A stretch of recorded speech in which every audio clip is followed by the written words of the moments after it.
جامعہ بیرانیہ حبیب الاسلام جو قبلہ مفتی اعظم بلوچستان مفتی حبیب احمد نقشبندی زیدہ مجدہو آپ کا فیض ہے اور آپ کے فیض کا نتیجہ ہے کہ الحمدللہ کوئٹہ جیسے اس شہر کے اندر اتنا عظیم الشان ادارہ قائم ہو چکا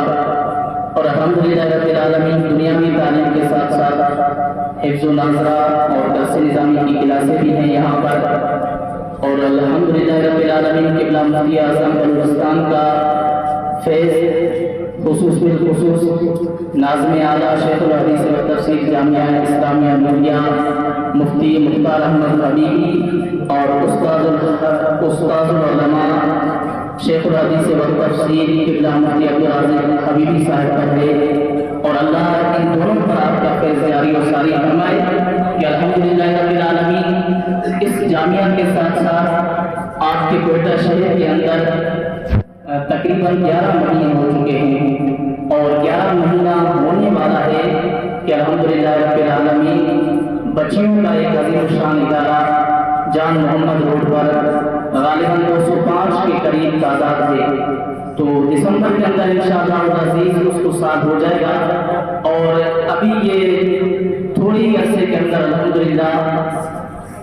ایون سٹی کے اندر بھی طالبات کے لیے بچوں کے لیے دوسرا مدرسہ قائم ہو چکا ہے اور ابھی تک اس میں داخلہ جات بھی جاری ہیں تو آپ حضرات بھی کوشش کریں کہ اپنے گھروں سے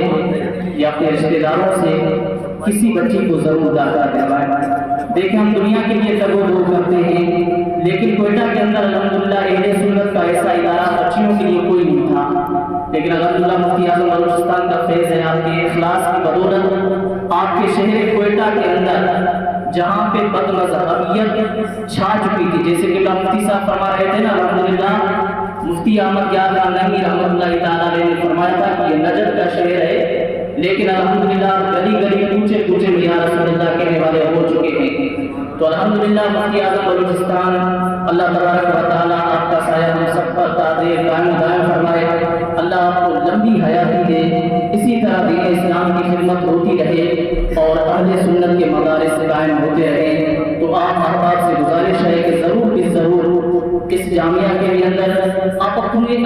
ہوشیار ذہین بچے کو داخلہ دلوائیں دیکھیں دنیا کے لیے ہماری کوشش ہوتی ہے کہ جو اچھا ذہین طالب علم کو ہم اس کو ڈاکٹر انجینئر بنائیں اچھی بات ہے ہم اسے برا نہیں کرتے تو اس ادارے کے لیے مدارس کے لیے ایسے بچے کا انتخاب کریں جو آپ کے گھر میں سب سے زیادہ ذہین ہے نمبر 1 نمبر 2 بچیوں کو بھی داخلہ دلوائیں ابھی الحمدللہ جیسے ایون سٹی کے اندر مدرسہ کھل چکا ہے اور داخلہ جاری ہے تو کوشش کریں کہ اپنے گھر کی کسی ذہین اور ہوشیار بچی کو داخلہ دلوائیں تاکہ آپ کے خاندان میں قرآن و حدیث کا فیض پہنچے قرآن و حدیث کا نور پہنچے دیکھیں ہم مرد حضرات باہر جا کے دین سیکھتے ہیں تھوڑا بہت مسجد میں جا کے مولوی سے سیکھ لیتے ہیں لیکن عورتوں کے طہارت کے بڑے مسائل ہوتے ہیں بڑے نازک مسائل ہوتے ہیں آپ بتائیں انہیں کون سکھائے گا بچہ ہوتا ہے تو باپ پر لازمی ہے کہ اسے طہارت کے مسائل سکھائے بچی ہوتی ہے تو ماں کو چاہیے کہ وہ اپنی اولاد کو طہارت کے مسائل سکھائے لیکن معاذ اللہ بدقسمتی سے اگر ماں جاہل ہو تو اپنی بچی کو کیا تربیت کرے گی اسے کیا طہارت کے مسائل سکھائے گی تو خدا اپنے ہاتھ پر رحم کریں اور اپنے بچیوں کو بھی داخلہ دلوائیں ابھی بلا تاخیر میں اظہار